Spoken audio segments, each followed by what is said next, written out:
नमस्कार, शाम के 4 बज चुके हैं और वक्त हो चला है 4 के चक्रव्यूह का। मैं हूं आपके साथ ऋतु तिवारी, पोखरियाल। नोएडा स्टेडियम में सीएम योगी आदित्यनाथ के संबोधन के बाद बीजेपी महिला कार्यकर्ताओं से हमारी संवाददाता ने खास बातचीत की है। उन्होंने कहा कि योगी जी के आने के बाद प्रदेश में महिलाएं सुरक्षित हैं। जब से योगी जी आए हैं पूरे यूपी का विकास हो रहा है। आगे क्या कुछ कहा है आपको सुनवाते हैं। उत्तर प्रदेश के मुख्यमंत्री योगी आदित्यनाथ ने आज मंच से संबोधित किया और सीधे तौर पे उन्होंने कहा कि जिस तरीके से माफिया ठंडे पड़े हैं उत्तर प्रदेश में, उसी तरीके से आज का मौसम भी ठंडा हो गया है। हम बातचीत कर लेते हैं। तमाम बीजेपी के कार्यकर्ता, महिला भी यहाँ पे पहुंची हुई हैं। आप लोगों ने योगी आदित्यनाथ जी के भाषण को सुना, इस भाषण को सुनकर आप लोगों को कैसा लगा? क्या कुछ इसमें नया बोला मुख्यमंत्री जी ने? देखो, हम सबको पहले जय श्री राम कहना पसंद करेंगे, और क्योंकि हम सनातनी हैं पक्के, और हमें आशा है कि जो योगी जी ने बोला है आज तक वो सब कुछ सच ही किया है। और एक प्रेरणा मिली है हमें आने वाले टाइम में भी, जो भी हमसे वो वादा करके गए हैं वो सारे ही पूरे करेंगे। हमें पूरा विश्वास है। आप जय श्री राम, आगे भी पूरा करेंगे, ये हमें पूर्ण विश्वास है। आपको क्या कुछ लगा इस पूरे भाषण में?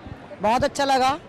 जो भी योगी जी कहते हैं वो पूरा करते हैं, और नेक्स्ट ईयर भी योगी मोदी ही रहेंगे, और नोएडा का विकास चाहिए हमें ज्यादा से ज्यादा। काफी परियोजनाओं का लोकार्पण और शिलान्यास भी मुख्यमंत्री जी ने किया है और एक मिथक को भी कहीं न कहीं तोड़ा है। पहले भी मिथक तोड़ चुके हैं कि जो मुख्यमंत्री नोएडा आते हैं वो जीतते नहीं है, लेकिन मुख्यमंत्री जी जीत के आए। पंकज सिंह जो कि विधायक, उन्होंने जिक्र भी इसका किया। आपको लगता है कि इस तरीके की बातें कहीं न कहीं एकदम सटीक बैठती है? कोई सटीक नहीं है, हमें कोई भी शक नहीं है, बिल्कुल सटीक, हमें कोई इसमें शक नहीं है। ऐसे भारी बातों से हम योगी जी को लाए हैं, उसी तरह हम सांसद जी को भी लाएंगे।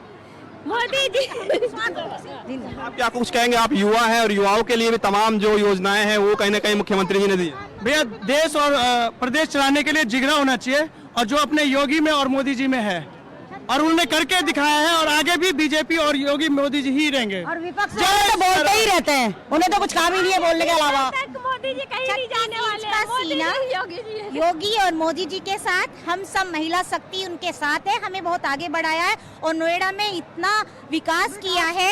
और सबसे बड़ी बात की महिलाओं के लिए किसी भी टाइम, किसी भी वक्त कहीं भी आ जा सकती हैं, सुरक्षा सबसे अच्छा किया है। ये हम बहुत खुश हैं अपने योगी मोदी जी से, और आगे भी हमारा एजेंडा यही रहेगा कि योगी जी रहे। योगी जी,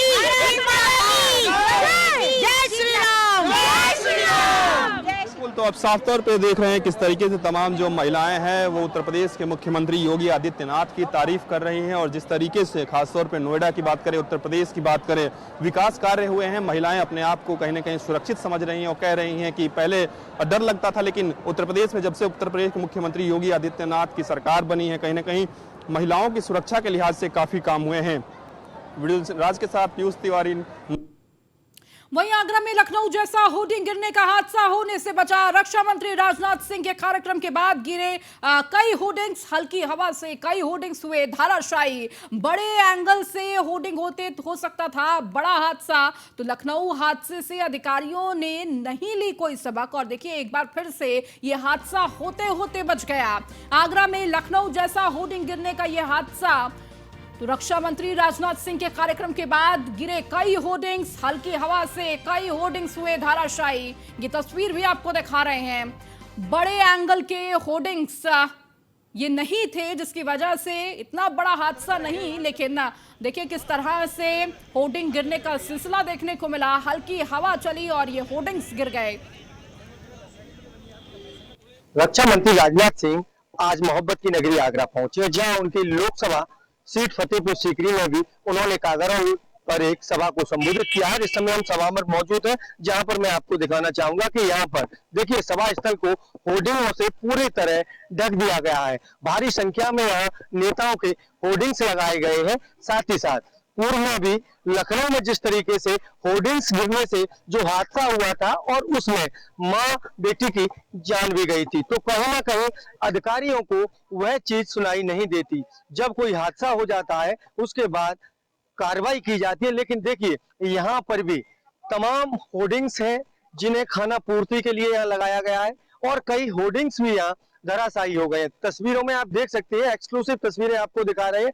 एक नहीं, तमाम ऐसे होर्डिंग्स हैं जो यहाँ पर गिरे हुए हैं। फर्क इतना है कि होर्डिंग्स हल्के हैं। अगर ये भारी होर्डिंग्स होते, एंगल के होर्डिंग्स होते, तो कहीं भी कोई बड़ा हादसा हो सकता था। बड़ा सवाल यह है और न्यूज़ वन इंडिया सवाल पूछता है कि आखिर यह प्रशासन को क्यों नहीं दिखता। इतने सारे होर्डिंग्स लगाए जाते हैं, ना तो उनका देख रखाव किया जाता है। जर्जर हालत में लापरवाही, कहीं ना कहीं लापरवाही के चलते ऐसे होर्डिंग्स धराशायी होते हैं जिसकी वजह से लोगों की जान जाती है। लेकिन इन जाने से किसी भी जिम्मेदार अधिकारी को फर्क नहीं पड़ता है। आगरा से न्यूज़ वन इंडिया के लिए संदीप शर्मा। अलीगढ़ में 11 साल की बच्ची के साथ 13 साल के बच्चे ने बलात्कार की वारदात को अंजाम दिया। छुपी छुपा गेम खेलने के दौरान पड़ोस के ही रहने वाले बच्चे ने वारदात को अंजाम दिया। वहीं पीड़ित बच्चे की तहरीर पर मुकदमा दर्ज कराया गया है। फिलहाल आरोपी बच्चे को पुलिस ने अरेस्ट किया है। आगे मामले की जांच में जुट गई है। आपको बताते चले कि सीओ खैर राजीव द्विवेदी ने जानकारी देते हुए बताया कि पुलिस को थाना टप्पल क्षेत्र में नाबालिग बच्चे के साथ गलत कृत्य करने की सूचना प्राप्त हुई, जिसमें तत्काल अभियोग पंजीकृत करते हुए संबंधित बाल उपचारी के विरुद्ध नियमानुसार कार्रवाई अमल में लाई जा रही है और अन्य विधिक कार्रवाई के तहत न्यायालय के सामने प्रस्तुत किया गया है।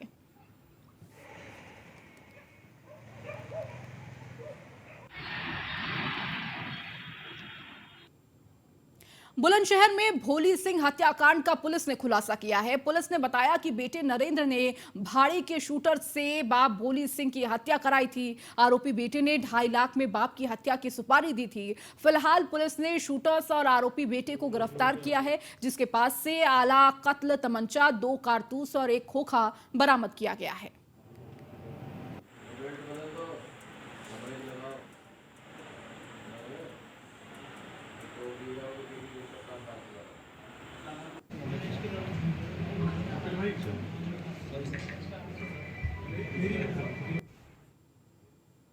अब खबर बिजनौर से, जहां पर बारिश से जनजीवन हुआ अस्त व्यस्त। पहाड़ी और मैदानी इलाकों में हो रही मूसलाधार बारिश के पानी से नदियों पर उफान पर है। यूपी उत्तराखंड की सीमा का आवागमन बहुत बाधित हुआ है। मालन नदी के रपटे पर आया तेज पानी का बहाव।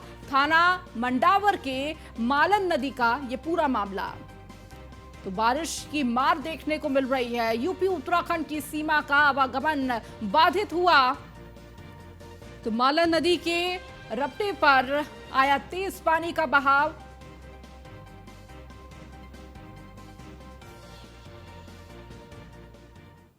अब खबर बुलंदशहर से है, जहां इस टनल पेरिफेरल का कार पलटी है। अंतर्राष्ट्रीय खिलाड़ी सहित 3 युवकों की मौत। हादसे में नेशनल बॉडी बिल्डर प्रखर पंडित की मौत। प्रखर पंडित ने रोशन का किया था बुलंदशहर का नाम। तो बुलंदशहर के लिए निकले थे तीनों दोस्त। दादरी इलाके में दुर्घटनाग्रस्त हो गई कार।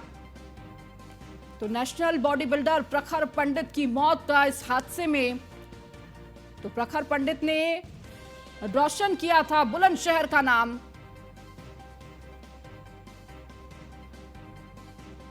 बुलंदशहर के लिए निकले थे तीनों दोस्त और इस दौरान पेरिफेरल एक्सप्रेसवे पर यह हादसा, दादरी इलाके में यह दुर्घटनाग्रस्त हुई कार। तो कार पलटने से यह हादसा हो गया। अंतर्राष्ट्रीय खिलाड़ी सहित 3 युवकों की इस हादसे में मौत हो गई। नेशनल बॉडी बिल्डर प्रखर पंडित की इस हादसे में मौत। प्रखर पंडित ने बुलंदशहर का नाम रोशन किया था। तो बुलंदशहर के लिए निकले थे तीनों दोस्त और इसी दौरान कार पलटने से यह हादसा।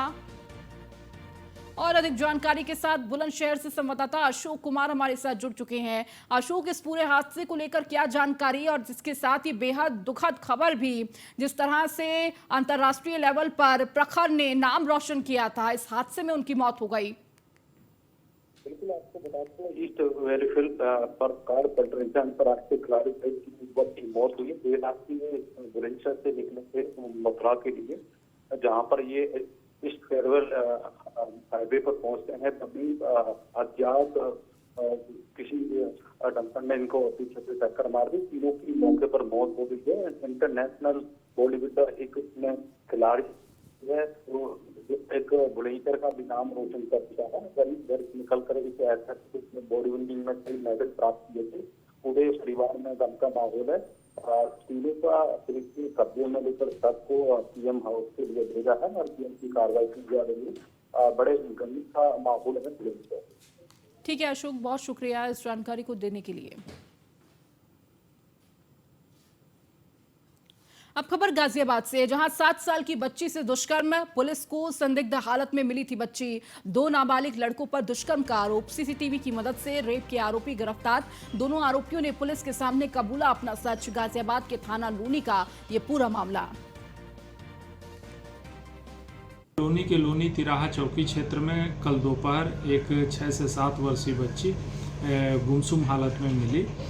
उस बच्ची को तुरंत जो है प्राथमिक चिकित्सा और खाने पीने का सामान उपलब्ध कराया गया। बच्ची की स्थिति कुछ घंटों के बाद जब सामान्य हुई तो उसने बताया कि वो कूड़ा बीनने का काम करती है और उसके परिवार में कोई भी नहीं है। उसकी एक बड़ी बहन है, वह भी सामान्य स्थिति में नहीं है, अर्धविक्षिप्त है और उसके साथ कल 2 लड़के अज्ञात जो थे उन्होंने उसके साथ गलत काम किया। अब आपको सीधी तस्वीर इस वक्त नोएडा से दिखाते हैं, जहां सीएम योगी आदित्यनाथ इस वक्त मौजूद हैं। आपको बताते चले कि नोएडा और ग्रेटर नोएडा के दौरे पर सीएम योगी आदित्यनाथ हैं। इस दौरान 1717 करोड़ की परियोजनाओं की सौगात भी दी है नोएडा वासियों को। और इस दौरान देखिए कार्यक्रम में मौजूद हैं सीएम योगी आदित्यनाथ। ये तस्वीर आपको दिखा रहे हैं। तो सीएम योगी आदित्यनाथ का नोएडा और ग्रेटर नोएडा का दौरा आज, और इस दौरान सुबह से ही सीएम योगी आदित्यनाथ नोएडा में मौजूद हैं, जहां जनसभा को संबोधित किया और करोड़ों की परियोजनाओं की सौगात सीएम ने नोएडा वासियों को दी। और ये सीधी तस्वीर आपको नोएडा से दिखा रहे हैं, जहां पर कार्यक्रम में इस वक्त सीएम योगी आदित्यनाथ मौजूद हैं, दीप प्रज्वलित कर इस कार्यक्रम का शुभारंभ करते हुए।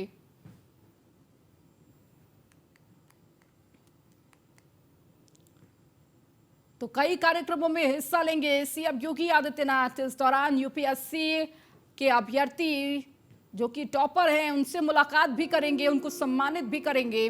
फिलहाल इस कार्यक्रम की तस्वीर आपको दिखा रहे हैं। तो नोएडा दौरे पर सीएम योगी आदित्यनाथ हैं और इस दौरान कई कार्यक्रमों में हिस्सा लेने का उनका पूरा कार्यक्रम है। सुबह से ही तस्वीरें आपको दिखा रहा है न्यूज़ वन इंडिया। जब नोएडा पहुंचे सीएम योगी आदित्यनाथ, उसके बाद नोएडा स्टेडियम से जनसभा को संबोधित किया और जनता को केंद्र सरकार और योगी सरकार के कार्यों के बारे में जानकारी, उपलब्धियां गिनाई। इस वक्त ग्रेटर नोएडा से ये तस्वीर आपको दिखा रहे हैं, जहां पर कार्यक्रम में मौजूद हैं, मंच पर मौजूद हैं सीएम योगी आदित्यनाथ।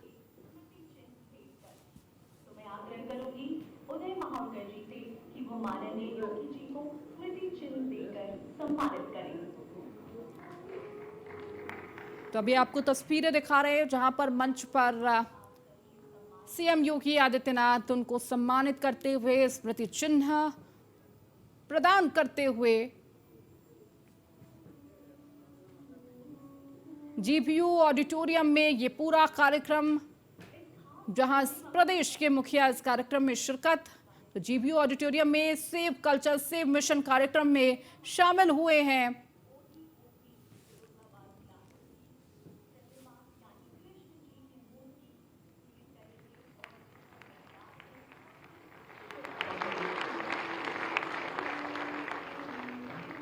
तो सेव कल्चर सेव मिशन का ये पूरा कार्यक्रम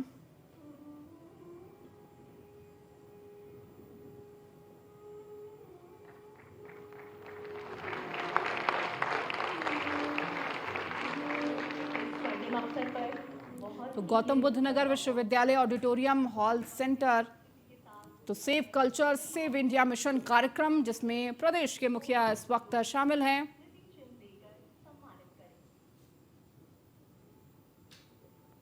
और देखिए तमाम कार्यक्रमों में शामिल होंगे सीएम योगी आदित्यनाथ।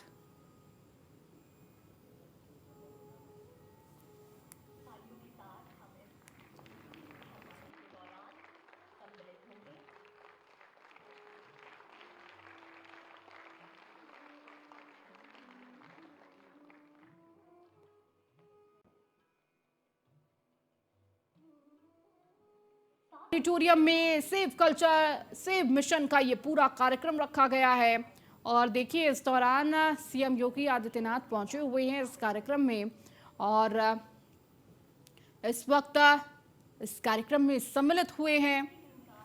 आपको ये तस्वीरें भी दिखा रहे हैं।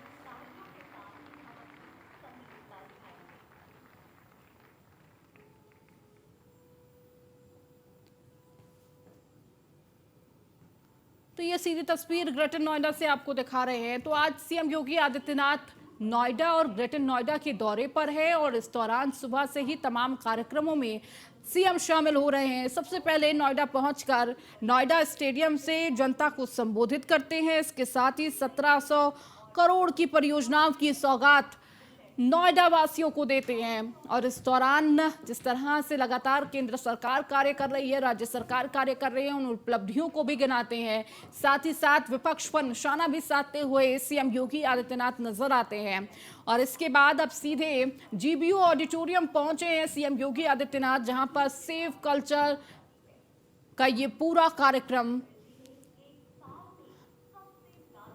तो सेव कल्चर सेव मिशन का ये कार्यक्रम जिसमें प्रदेश के मुखिया शामिल हुए हैं।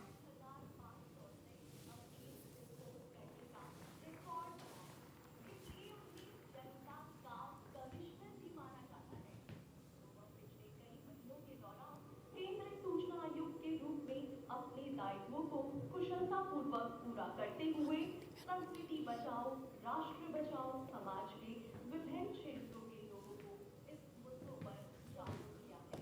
इन शब्दों के साथ save culture save India foundation के फाउंडर श्री उदय माहुरकर जी से अनुरोध करूंगी कि वह फाउंडेशन के उद्देश्य पर प्रकाश डालें।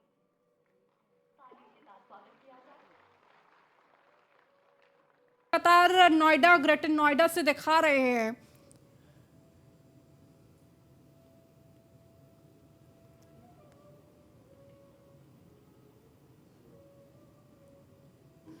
तो आप तस्वीरें देख रहे हैं, इस वक्त मंच पर सुमित्रा महाजन मौजूद हैं। सांस्कृतिक राष्ट्रवाद के प्रति जैसे माननीय योगी आदित्यनाथ जी, भूतपूर्व लोकसभा स्पीकर जिन्हें हम स्नेह और सम्मान से ताई के बुलाते हैं, ऐसी सुमित्रा महाजन जी, आज का जो विषय है उस विषय पे उन्होंने भी काफी काम किया हुआ है, बहुत योग्य व्यक्ति है आज के इस कार्यक्रम के लिए।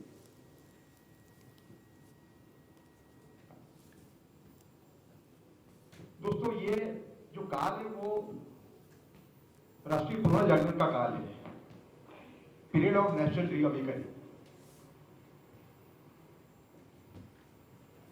इसकी नींव हमारे महान संत स्वामी विवेकानंद, श्री अरबिंदो, मेरे गुरु और भारत सेवा आश्रम के संस्थापक स्वामी प्राणवानंद जी, महर्षि दयानंद सरस्वती, इन्होंने इसकी नींव पहले आजादी के पहले वो डाल चुके थे, लेकिन कुछ ऐसा क्रम घटा कि एक विशेष टाइप का राष्ट्रवाद देश में पनपा, जो बिन शर्ती नहीं था, जो अनकंडीशन शुद्ध राष्ट्रवाद नहीं था। इस बीच गांधी जी की हत्या हुई, उसका लाभ उठा के कुछ ऐसे लोग पावर में आए जिनका विश्वास भारतीय संस्कृति में पे कम था या तो नहीं था। फलस्वरूप हमें 60 साल तक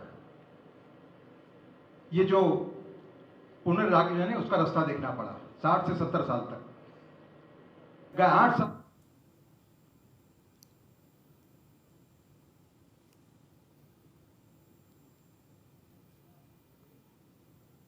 चलिए अब खबरों में आगे बढ़ेंगे। आम आदमी पार्टी के यूपी प्रभारी संजय सिंह का बयान, बीजेपी सरकार पर संजय सिंह ने साधा निशाना। डबल इंजन की सरकार सिर्फ नए संशोधन ला रही है जिसमें दिन और रात दोनों का अलग बिल होगा। बिजली की दरों में 20% बढ़ोतरी करेगी बीजेपी सरकार। मैं देश की जनता से कहता हूं कि इसका विरोध करें।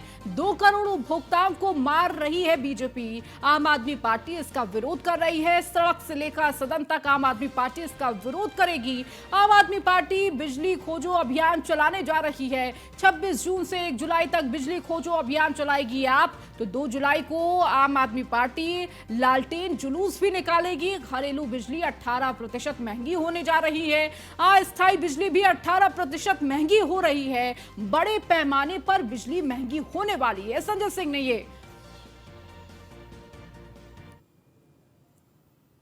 उत्तर प्रदेश में सबसे बड़ी समस्या बिजली की बनती चली जा रही है। ऐसे में बातचीत करने के लिए आम आदमी पार्टी सांसद यूपी प्रभारी संजय सिंह हमारे साथ में हैं।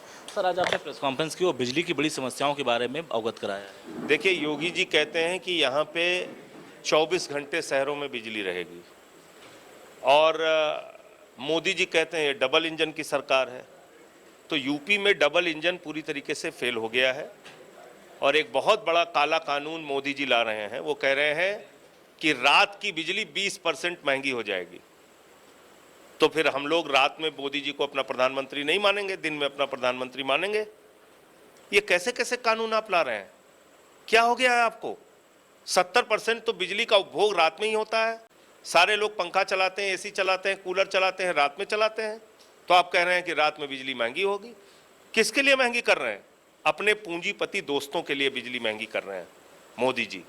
इस देश की करोड़ों जनता महंगी बिजली भुगते, लेकिन उनके दोस्तों को फायदा होना चाहिए क्योंकि बिजली की कंपनियां उन्हीं की हैं। तो ये एक ऐसा काला कानून है जिसका हम लोग विरोध कर रहे हैं। और मोदी योगी के झगड़े के कारण उत्तर प्रदेश की बिजली का बेड़ा गर्क हो गया है। जो ये कहा जा रहा है कि 24 घंटे बिजली आ रही है, इसका सच हम प्रदेश की जनता के सामने उजागर करेंगे। गुल अभियान हमारा चलेगा। 1 तारीख तक ये अभियान चलेगा, 26 से लेकर 1 तक। और इस अभियान के तहत पूरे उत्तर प्रदेश में जहाँ जहाँ बिजली कटौती हो रही है, शहरों में, गाँवों में, लोग अपना वीडियो बनाएं और वीडियो बना के सोशल मीडिया पे डालें। सरकार को दिखाएं आईना कि ये हालत है हमारे यहाँ बिजली की और आप झूठ बोल रहे हैं कि 24 घंटे बिजली आ रही है। लालटेन अभियान चलाने जा रहे हैं आप। 2 तारीख को लालटेन जुलूस निकलेगा। मैंने अभी आपको पूरा रेट दिखाया। बिजली की कटौती 12-12 घंटे हो रही है, लेकिन बिजली महंगी है। 18-18, 20-20% आप दाम बढ़ाने जा रहे हैं। आपने कहा था बिजली हम फ्री करेंगे, तो हम इसका भी विरोध कर रहे हैं कि एक तरफ आप बिजली नहीं दे रहे हैं, दूसरी तरफ आप महंगी बिजली कर रहे हैं। दिल्ली में केजरीवाल जी से सीख लीजिए जाके, वहाँ 24 घंटे बिजली देते हैं और फ्री बिजली देते हैं। भारतीय जनता पार्टी काला दिवस मना रही है। अपना दिवस मनाना चाहिए उनको, क्योंकि आपातकाल जो है वही लागू किया है बीजेपी ने इस देश के अंदर। तो ये भाजपाइयों का अपना दिवस है और भाजपाइयों को अब अपना नाम भी बदल देना चाहिए, भारतीय झगड़ा पार्टी। हिंदू को मुसलमान से लड़ाओ, हिंदू को सिख से लड़ाओ, हिंदू को ईसाई से लड़ाओ।